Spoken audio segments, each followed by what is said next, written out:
भ्यः जय श्री ओम नमः सिद्धेभ्यः ओम नमः सिद्धेभ्यः नमः श्री बलधिमानाय निर्धूत कलिलात्मने सालोकानां त्रलोकानां यद्विद्या दर्पणायते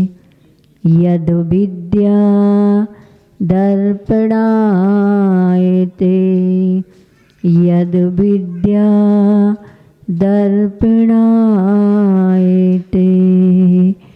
मोक्ष मार्ग पर तुम चलो दुख मिट सुख मिल जाए परम सुगंधित ज्ञान की मधुर कली खिल जाए मधुर कली खिल जाए। पंच परमेष्टि भगवंतों की श्री कुंडलपुर के बड़े बाबा की मूलनायक चंद्रगिरी महातीर्थ के 1008 श्री चंद्र प्रभु भगवान की विश्वशंकर चिंतामणि पारसनाथ भगवान की भगवान महावीर स्वामी की संत शिरोमणि आचार्य भगवंत गुरुदेव श्री विद्यासागर जी महाराज जी की गुरुनाम गुरु श्री ज्ञान सागर जी महाराज जी की आचार्य भगवंत श्री समय सागर जी महाराज जी की 3 काम 9 करोड़ मुनि राज्यों की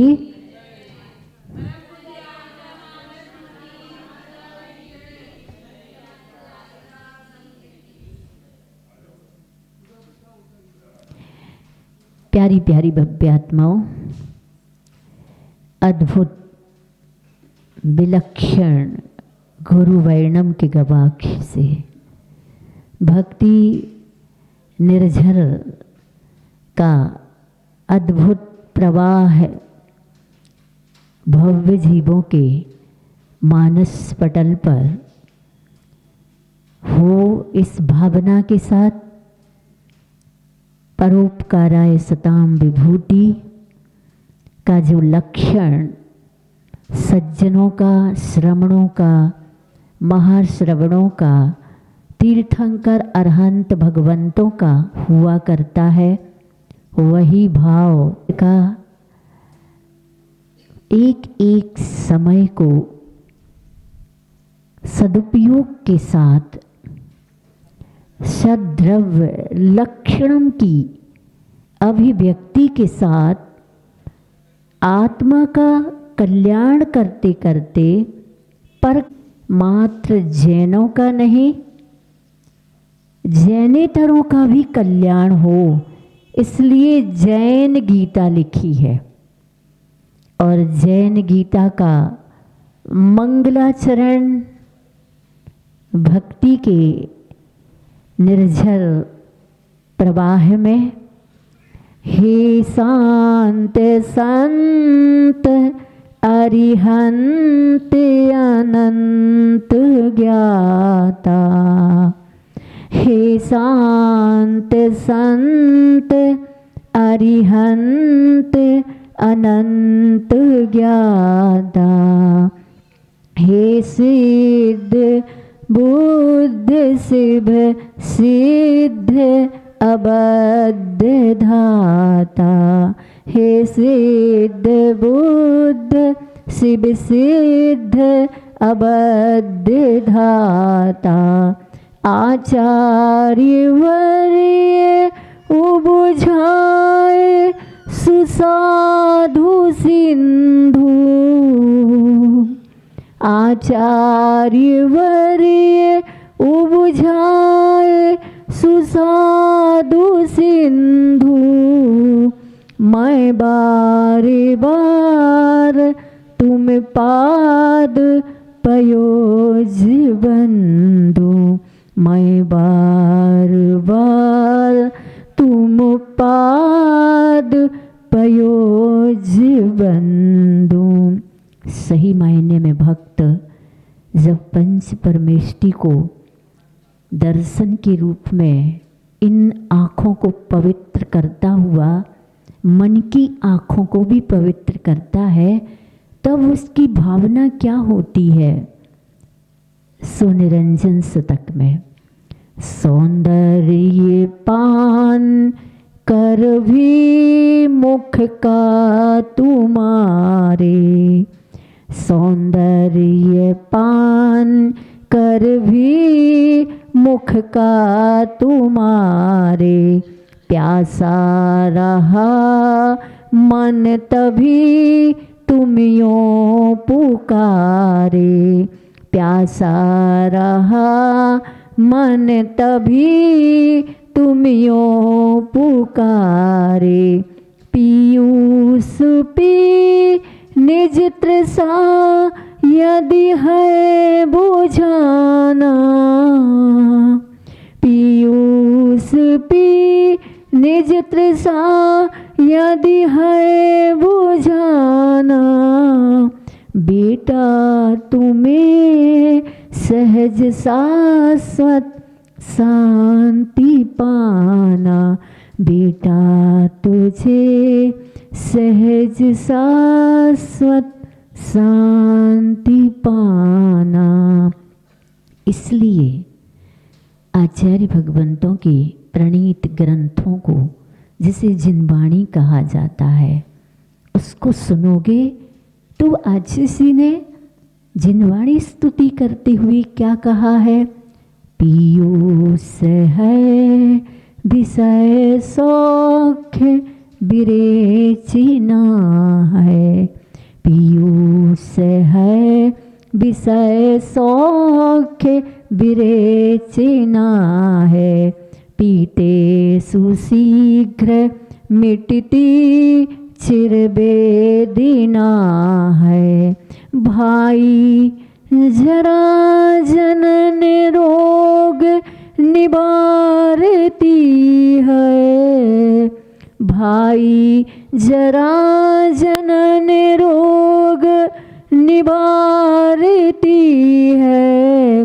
संजीविनी सुख करी जिन भारती है, संजीवनी सुख करी जिन भारती है, संजीवनी सुख करी जिन भारती है। सो गुरुमुख से गुरु वचन उपकरण के रूप में हम साधकों को हमेशा उपलब्ध होते रहे, प्रत्यक्ष में भी और परोक्ष में भी, ध्यान में भी और प्रवृत्ति में भी, आशीर्वाद के रूप में। क्योंकि एक बार आचार्य ने कहा था, शुद्धोपयोग की भावना में लीन मुनिराज जब शुभोपयोग रूप ध्यान में इस विश्व के कल्याण की भावना भाते हैं। कैसे विश्व के कल्याण की भावना भाते हैं, तो अभी तो भयंकर बरसात हो रही है, लेकिन कभी कभी ऐसे भी वक्त आते हैं कि बरसात कहीं पर भी नहीं होती, बरसों तक नहीं होती थी, और सभी जीव त्राहि माम त्राहि माम त्राहि माम करते, रक्षा करो रक्षा करो। और मुनिराज के मन में अगर आ जाए, आत्मकल्याण तो है ही, पर के बिना, पर कल्याण के बिना आत्मकल्याण संभव नहीं। क्योंकि जब महाव्रत धारण करते हैं तो सटकाय जीवना हनन्त जीवारण रक्षणम धम्मो, जब तक यह आत्म भाव वासना में ये परिणाम व्याप्त नहीं होता, तब तक निज का कल्याण करने में समर्थ सक्षमवान नहीं हो पाते हैं। सुभावना करते ही भगवान, ये सभी संगी पंचेंद्री मनुष्य और त्रियंश पाने के लिए त्राही माम कर रहे हैं। अगर इनकी भावना पूर्ण हो तो बहुत अच्छा होगा। और ऐसी पवित्र भावना से भावना भाते कि आसमान में बादल छा जाते, और आसमान में बादल छा जाते हैं तो बरस जाते हैं जिनको पानी से जीवन मिलता है, और जीवन से जीवन को समझने की मौलिकता, गुणवत्ता, सम्यक दर्शन प्राप्त होता है ऐसे जीवों के। लेकिन किसी ने प्रश्न उठाया कि जैसे पानी गिरा तो जो उष्ण योनि स्थान मतलब गर्मी में उत्पन्न होने वाले जो जीव हैं वो तो मर जाएंगे। वहाँ पर कहा गया है उद्देश्य किसी को मारने का नहीं, उद्देश्य तो ये भी बनाते ही नहीं है कि कोई मर जाए।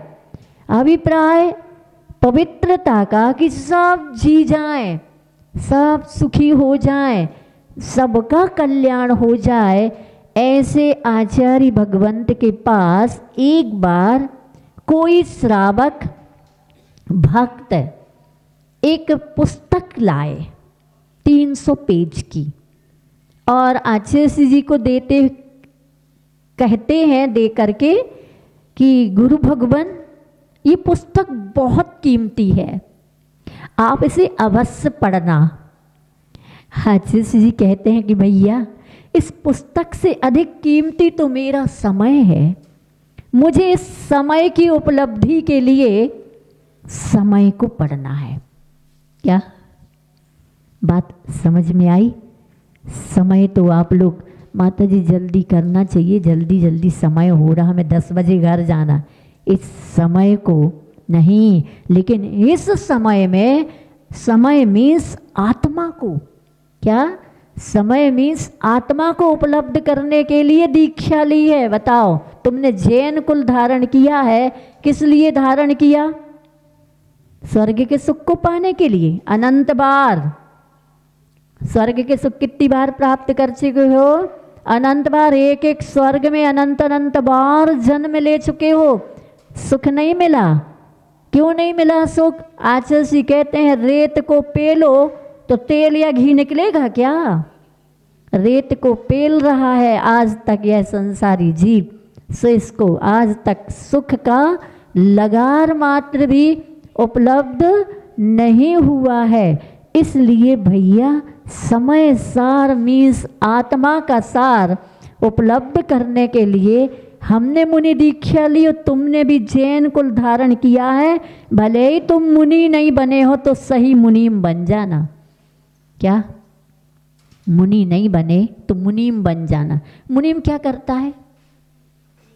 हिसाब, दूसरे के यहाँ का हिसाब व्यवस्थित करता है ना, लेकिन उसकी प्रवृत्ति कैसी होती है? एक एक पाई का हिसाब करता है, और एक एक पाई में आज कितनी इनकम हुई, आचार्य का कहना है वह सोचता है आज कितनी इनकम है सेठ की और कितना घाटा है, घाटा है कि नहीं है, ये भी उसके जीवन के अभिप्राय के घाट में ना राग अर्थात ना हर्ष और ना ही विषाद। क्यों? क्योंकि वो मानता है ये वैभव हमारा नहीं है। क्या? ये वैभव हमारा नहीं है, इसलिए इसमें घाटा हो तो कोई मतलब नहीं और मुनाफा हो तो कोई मतलब नहीं। मतलब तो वेतन से है। क्या मतलब? वेतन से है। और सही मुनीम, सम्यक दृष्टि मुनीम वेतन का भी क्या करता है? वेतन का उपयोग इसलिए करता है खुद के लिए कि उसको भी खुदा की यात्रा करनी है, खुदा तक पहुंचना है, खुदा को पाना है। ऐसी गवेषणा और गंतव्य तक ले जाने वाली ये देशना आचार्य की अद्भुत है। सो तुम सब जैनियों सम्यक दृष्टि कहलाने के अधिकारी हो कि नहीं, टटोल लेना आज के श्लोक से, क्योंकि कल के श्लोक से भी तुमने अवश्य टटोला होगा, किसी झरोके से झांका भी होगा कि जब देव पाप के कारण, पाप करके, पाप के आश्रय से देव कुत्ता बन जाता है और कुत्ता धर्म के प्रभाव से देव बन जाता है, तब हम कौन से खेत की मूली है। आचार्य कहते बड़ी मामूली हो। क्या बड़ी मामूली हो मालूम है? अपने आप को विशिष्ट विशेष मत समझना। अगर तुम यहाँ आ गए हो समाधि स्थली दर्शन करने या स्वाध्याय सुनने, तो अपने को विशेष धर्मात्मा भी मत समझ लेना, क्योंकि अभी धर्मात्मा वास्तव में सही मायने में है कि नहीं, ये तो केवल ज्ञानी का थर्मामीटर बताएगा। हम तुम बता नहीं सकते। भावों की प्रणाली और उस भाव प्रणाली में कैसे कैसे विचार परिणाम निमित्त को देख करके, दुनिया निमित्त को देख करके कितने जल्दी परिवर्तित होती है। क्यों होती कि नहीं? सभी को समझ में आ रही बात कि नहीं? और नहीं आ रही हो तो आचार्य का कहना है दुनिया की अदालतें फैल हैं, लेकिन आपका अंतःकरण एक ऐसी अदालत है जहाँ सच का बयां करती है, सच आपको बताती। अब माने ना माने एक बात अलग है, आप अंतःकरण की ना सुनो ये अलग बात है, क्योंकि आचार्य का कहना है इतना कोलाहल है, इतना कोलाहल है, बाहर तो कम कोलाहल है, भीतर बहुत कोलाहल है, लेकिन इस कोलाहल में कोई भी हल नहीं है, कोरा हल है। कोरा तो कोहरा आ जाए तो फिर और क्या कहना, कोहरा छा जाता है तो कुछ नहीं दिखता, ना ये जिनालय दिखता है, ना वो कोई भी पहाड़ के मंदिर नहीं दिखते, पहाड़ भी नहीं दिखता है। जब कोहरा छटता है, सिराग का कोहरा छटे, मोह का कोहरा छटे, तो आचार्य कहते हैं द्वेष का कोहरा छटे तो फिर समझ में आए कि हम हैं कौन। जब ये समझ में आ जाता है कि हम वास्तव में हम आत्म तत्व हैं और उपादेयभूत आत्म तत्व को मानने वालों ने हमें कहा है, तो हम मानने वालों को भी, जिनने उपलब्ध किया है उनको भी माने और हम अपने को भी उपादेयभूत माने, तब यह श्लोक कहता है आगे बढ़ो। 30वें नंबर का श्लोक कहता है वह सम्यक दृष्टि जिसने अपने आत्म तत्व को उपादेय माना है, धन दौलत को नहीं। क्या? धन दौलत, मकान, दुकान, रिश्ते, रास्ते, आप व्यवहार में, आपके व्यवहार से आपके अपने हो सकते हैं, लेकिन वास्तविक में निश्चय से तो आपकी आत्मा आपकी अपनी है, इसके अलावा कोई आपका नहीं है। और वास्तव में देखा जाए तो उस आत्म तत्व को आने के लिए प्राथमिक शरण प्रदाता देवशास्त्र गुरु हैं, और जब उन्होंने बता दिया, रोशनी दे दी और रोशनी से हमें हमारा परिचय करा दिया, तो फिर गज कुमार कहते समूह शरण में बैठने की क्या आवश्यकता। हमें भगवान की देशना में पता चल गया कि मैं आत्म तत्व, लेकिन अभी तो शरीर दिख रहा है। इस शरीर में आत्म तत्व को तप के माध्यम से, अब इसको तो अब यहाँ बैठने की क्या आवश्यकता, चलो जंगल, और जंगल में बैठ गए, सो कर्म विशेष रूप से क्या होने लग गए, तप के माध्यम से पिघल पिघल करके सिर पर आग की सिगड़ी रख दी। उनने तो अंतरंग तप और बहिरंग तप की आग से उपयोग और योग में, द्रव्य कर्म, भाव कर्म को जलाना प्रारंभ कर दिया। ऐसे गज कुमार की तरह हमें भी यह श्लोक कहता है, भयासा स्नेह लोभाच, भयासा स्नेह लोभाच, कुदेवागमलिंगिनाम, कुदेवागमलिंगिनाम प्रणामं विनयं चैव न कुर्युः शुद्धदृष्टयः।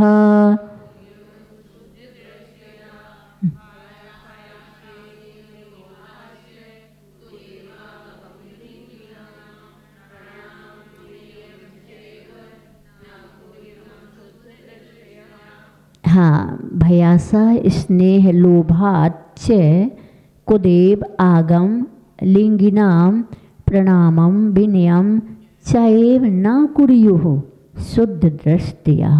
भय से, आशा से, स्नेह से और लोभ से, क्या आप सप्तम अध्याय तत्व सूत्र में पढ़ते हो ना, सत्य व्रत की भावना, क्रोध लोभ भीरुत हास्य प्रत्याख्यान्यनु वीचि भाषणम च पंच। जब तुमने सत्य को स्वीकार किया है, श्रद्धान किया है और सम्यक दर्शन प्राप्त कर लिया है, तो अब कोई कितना भी भयभीत करे, हम तुम्हें मार डालेंगे। तो निसंकेतन क्या कहता है, निसंक रहो, द्रव्य कभी मरता नहीं है, सत्ता नहीं जन्मती उसका न नाश, पर्याय का जनन केवल और ह्रास, पर्याय है लहर वारिधि सत्य सत्ता, ऐसा जिनेश कहते गुरुदेव वक्ता। क्या निजानुभव शतक में आचार्य जी कहते, सत्ता न द्रव्य का न जन्म होता है न नाश होता है। और ऐसा तो गीता में श्री कृष्ण ने भी कहा है कि आत्मा ना मरती है, ना जन्म लेती है, ना कटती है, ना मिटती है, ना जलती है। ये तो सबके लिए इस प्रकार का श्रद्धान है अपने आत्म द्रव्य में। तो जब कोई अगर हम कहे तुम्हें इस प्रकार कर देंगे तो डरना नहीं। देखो, जिसका जन्म और मरण है वो पर्याय है ना, ये मनुष्य पर्याय है।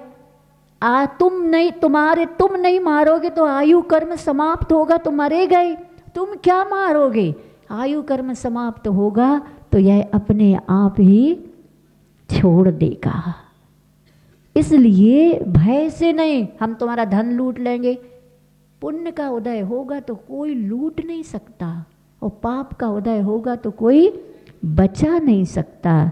इसलिए कोई भी भय नहीं रखना, लेकिन हाँ पापों से भयभीत रहना। क्या, पाप से भयभीत रहना, अपने सम्यक दर्शन को मिटने नहीं देना, इसका भय रखना।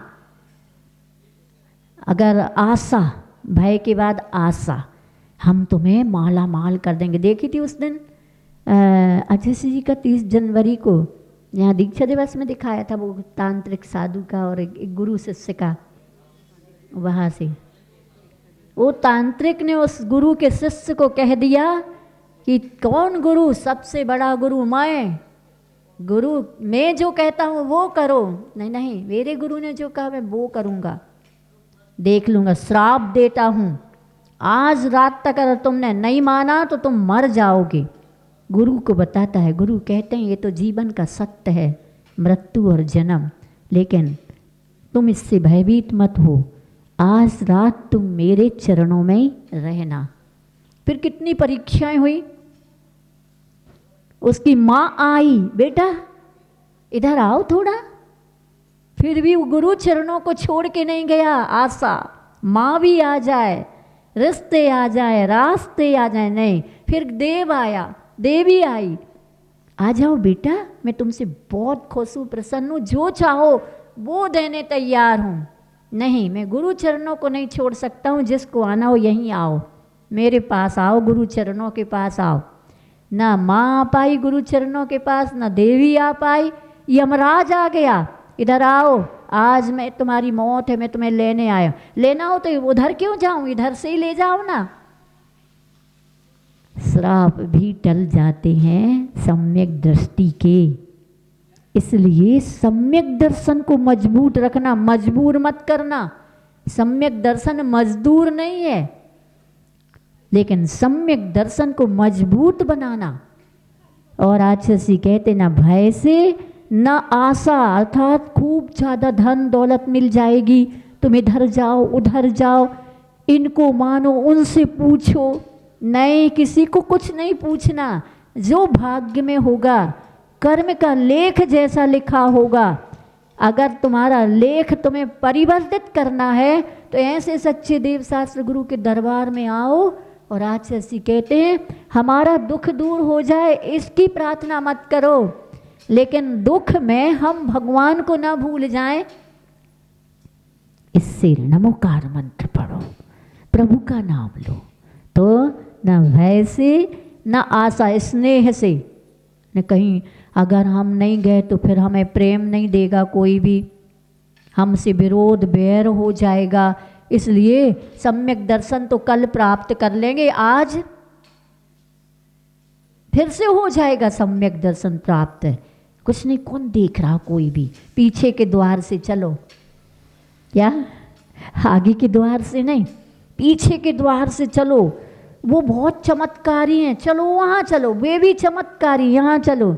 इतना तक कहा है सम्यक दृष्टि को कि अगर ये सुनते हो कि वहाँ उनका अपने पारसनाथ भगवान का चमत्कार है, और चमत्कार के कारण आप कि हमारा भी शरीर स्वस्थ हो जाएगा, हमें भी धन मिल जाएगा, हमें भी दौलत मिल जाएगी, इज्जत मिल जाएगी, कोर्ट केस जीत जाएंगे, सामने वाला हार जाएगा, इस दृष्टि से मत जाना। क्योंकि आचार्य ने कहा है चमत्कार भगवान में नहीं, चमत्कार तुम्हारी श्रद्धा में है। क्या चमत्कार तुम्हारी श्रद्धा में। अगर श्रद्धा मजबूत है तो श्रद्धा द्वार बनेगी और चमत्कार हो जाएगा। श्रद्धा में दरार है का पता, क्या पता चमत्कार होता है, क्या पता नमोकार मंत्र पढ़ने से रोग दूर होता है कि नहीं, क्या पता अच्छे के आशीर्वाद से कुछ सफलता मिले। वो तो बड़े बड़े आदमियों को मिलती है। इसने कहा बड़े आदमियों को सफलता मिलती है। वो बड़े आदमी धन से बड़े बड़े नहीं कहलाते हैं, जो भावों से बड़े होते हैं, जो भावों में पवित्रता रखते हैं, सद्गुणी होते, वो बड़े आदमी कहलाते हैं। तुम श्रद्धा से झुको तो सही, तुम्हारे हर कार्य का मतलब गलत कार्य सफल नहीं होंगे। दूसरे का उद्धार करना हो, उत्थान करना हो, उपकार करना हो, और अगर सत्य की भी खोज चाहते हो तो कहते हैं सत्य आया सामने, सीता का भी, सोमा का भी, और भी सतियों का सत्य, लेकिन चरम सीमा पर उपसर्ग हुआ। सीता का सत्य कब आया? जब सीता अग्नि में कूद गई, तब सबको लगा अरे अग्नि का जल हो गया, जल का थल सीता, कोई भी मान नहीं रहा था। सोमा कब रात्रि भोजन के त्याग में सफल हो पाई कि सोमा ने अपने पति को अजगर सर्प से नहीं कटवाया, जब सोमा ने उस पति के विष को, जो सर्प का विष चढ़ गया था, नमोकार मन से दूर कर दिया। तब ये सती कहलाए, महापुरुष कहलाए। इन्होंने किंचित भी लोभ नहीं किया, किंचित भी अपने धर्म को नहीं छोड़ा। क्या? अपने धर्म को नहीं छोड़ा, क्योंकि धर्म कभी भी छोड़ने की और छेड़ने की बात नहीं करता है। धर्म तो पाप को छोड़ने की बात करता है, मिथ्या दर्शन को छोड़ने की बात करता है, मिथ्या ज्ञान को छोड़ने की बात करता है, जड़ परिग्रह से ममत्व भाव को छोड़ने की बात करता है।